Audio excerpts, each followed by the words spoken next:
All new at 6. New Orleans neighbors outraged after a federal inspector general is calling out the Cantrell administration for the lack of work on federally funded flood prevention projects. Well, the report states the lack of action from the city has left residents in deep water. WDSU investigative reporter Cassie Sherm live in Gentilly with one of the areas that's impacted by these delays. Cassie.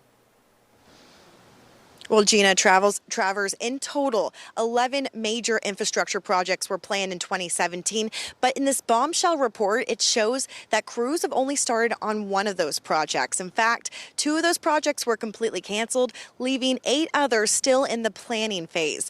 Now, some residents tell me they're dealing with the consequences. When it rains, it pours in New Orleans. If we have a good rain, maybe 20 minutes straight, you're definitely going to have some flooding. Leaving the streets in this Gentilly neighborhood underwater. The flooding is just an ongoing thing. To combat the flooding, the Department of Housing and Urban Development awarded the city $141.2 million in 2017 for multiple projects. One of those projects is the St. Anthony Green Streets projects to mitigate flooding, revamp the parks, and fix the very bumpy streets. I was excited because, having the streets just done and knowing that she would be okay coming home and going back and forth would be fine, and then it never happened.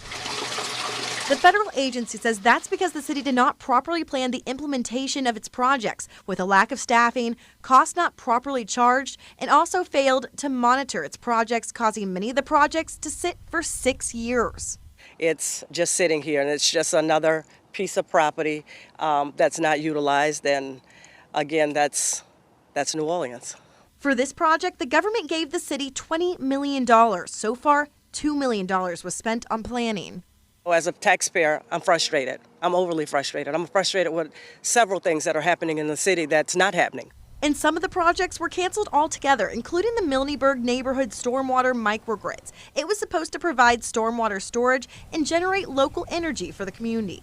I have no idea why specifically this area was canceled. The government gave the city more than $14 million for this project, but after spending almost $300,000, the city terminated it. Procrastination is ruination. If you put it off, it never gets done, and then things fall apart.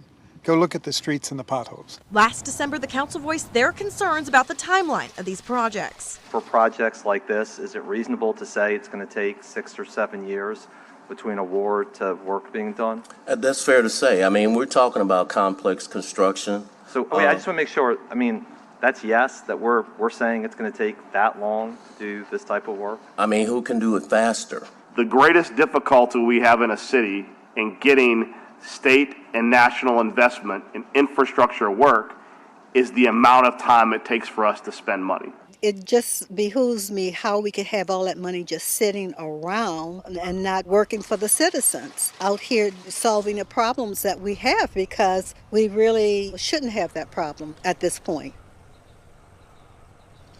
Now, the report also states the city may run out of funds when it comes to the federal money before the projects are over, and we've reached out to the city, and they say they are working on a response to give us. Reporting here in Gentilly, I'm Cassie Sherm, WDSU Investigates. And with back-to-back street flooding situations from recent rain events, neighbors across New Orleans are hoping not to see a repeat this weekend. WDSU reporter Ariel Brumfield checked in with Sewage and Water Board and neighbors about the weather ahead. Ariel. Well, Gina, the people I talked to in this